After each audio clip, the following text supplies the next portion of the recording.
भगवते वासुदेवाय।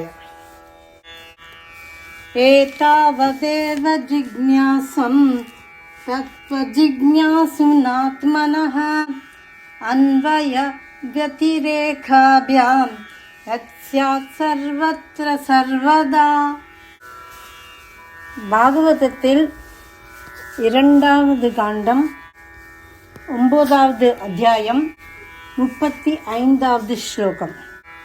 பாகவதம் அமிர்தம் தொடர், பாகவதம் அமிர்தம் சீரீஸில் பாகம் 2வது. இந்த பாகவத அமிர்தம் தொடரில் ஒவ்வொரு பாகத்திலும் ஒரு ஸ்லோகம், அந்த ஸ்லோகத்தின் அர்த்தம், ஒரு இணைந்த கதையையும் மற்றும் ஒரு வாழ்க்கை பாடம், ஒரு உள்ளார்ந்த மாற்றம் என்ற வகையில் நாம் கேட்போம். வாருங்கள், ஸ்ரீ பாகவத அமிர்தத்தில் நாம் பக்தியில் மூழ்கி இறைவனை தியானிப்போம். பாகவதம் 2வது காண்டம் 9வது அத்தியாயம் 35வது ஸ்லோகம். एतावदेव जिज्ञासं तत्त्वजिज्ञासुनात्मनः अन्वय व्यतिरेकाभ्यां यत्स्यात् सर्वत्र सर्वदा। एतावदेव जिज्ञासं तत्त्वजिज्ञासुनात्मनः अन्वय व्यतिरेकाभ्यां यत्स्यात् सर्वत्र सर्वदा. இந்த ஸ்லோகத்தின் அர்த்தம், ஆத்ம தியானத்தை நாடுபவன் ஒரே விஷயத்தை மட்டுமே அறிய முயல வேண்டும். நான் யார், பரம்பொருள் யார்?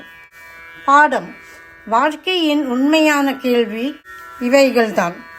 இந்த ஸ்லோகத்தின் தொடர்புடைய கதை, பரீட்சித் மகாராஜாவிற்கு 7 நாட்களில் மரணம் என்பது உறுதியானது. அந்த நேரத்தில் அவர் கேள்வி எழுப்புகிறார், மரணத்தை எதிர்கொள்ளும் மனிதன் எதை கேட்க வேண்டும், எதை நினைக்க வேண்டும், எதை பற்றியே வாழ வேண்டும்? இந்த கேள்விக்கு சுகபிரம்ம ரிஷி பல கர்ம காண்டங்களையோ பல யாகங்களையோ சொல்லவில்லை. அவர் சொன்னது ஒன்றே, ஆத்ம ஞானத்தை நாடுபவனுக்கு ஒரே கேள்விதான் முக்கியம். அதாவது, நான் யார்? இந்த உடல் நானா? பரம்பொருள் யார்? பரீட்சித் அரசன் ராஜ்யம், அதிகாரம் அனைத்தையும் விட்டு இந்த ஒரே கேள்விக்காக பாகவதம் கேட்க அமர்ந்தார். இந்த ஸ்லோகத்தின் நீதி பாடம், அதாவது மாரல் என்னவென்றால், வாழ்க்கையின் உண்மையான கேள்வி, நாம் வாழ்க்கை முழுவதும் கேட்கும் கேள்விகள். என்ன சம்பாதிப்பேன், என்ன இழப்பேன், என்ன சொத்து சேர்ப்பேன்? ஆனால் பாகவதம் கேட்கும் கேள்வி, நான் யார், என்னை இயக்கும் பரம்பொருள் யார்? இந்த கேள்வியை கேட்டால் மற்ற எல்லா கேள்விகளும் தானாகவே சிறியதாகிவிடும். ஆழ்ந்த சிந்தனை. இளமையில் கேட்டால் வாழ்க்கை சீராகும், துன்பத்தில் கேட்டால் தைரியம் பிறக்கும், மரணத்தில் கேட்டால் மோட்சம் கிடைக்கும். ஒரு வரி உபதேசம். மரணம் நெருங்கும் போது மிஞ்சும் ஒரே கேள்வி, அதே வாழ்க்கையின் உண்மையான கேள்வி.